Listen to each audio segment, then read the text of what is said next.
না, এখন পর্যন্ত কোনো সরকারের সহযোগিতা পাই নাই আমরা আজ পর্যন্ত। এখন টিভি চ্যানেলে শুনছিলাম যে 30 লক্ষ করে টাকা দেওয়া হবে শহীদ পরিবার, খালি আমাকে নয়, যত শহীদ হয়েছে সকলকেই। তো সেটা এখন পর্যন্ত আমরা পাই নাই, বা ভাতা দেওয়ার কথা সেটাও তো পাইনি।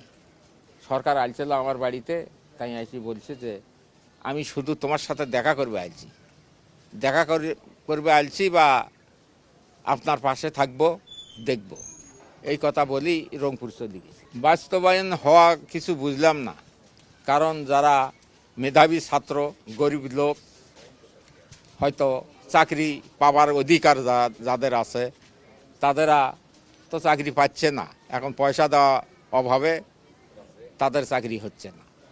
তে আর বৈষম্য দূর হলো কি করে? আমার ছেলে যখন জীবন দিছে বৈষম্য দূর করার জন্য, সে দূর তো এখন হলো না, ওই বৈষম্যই থাকে, তাহলে আর আমার ছেলের জীবন দিয়ে কী লাভ হল? সরকারের কাছে দাবি, আমার ছেলে যারা প্রকৃতি হত্যা করছে তাদের ঘরক আইনের আওতায় আনি, তাদের কঠিনভাবে যেন বিচার করা হয়, এটাই আমার প্রত্যাশা। আর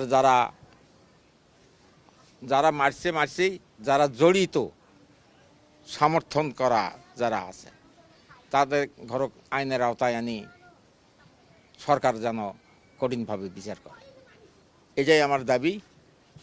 আর সহযোগিতার বেলায় আমি এখন পর্যন্ত পাইনি। দিবসের ব্যাপারে আবু সাঈদ বীর শ্রেষ্ঠ নাম উপকরণ করছে সরকারে, আমরা করছি। তে সরকার যেটা বীর শ্রেষ্ঠ আবু সাঈদ নামকরণ করছে, তাদের নামেই যেন দিবসটি পালন 16 জুলাই যেন পালিত হয়।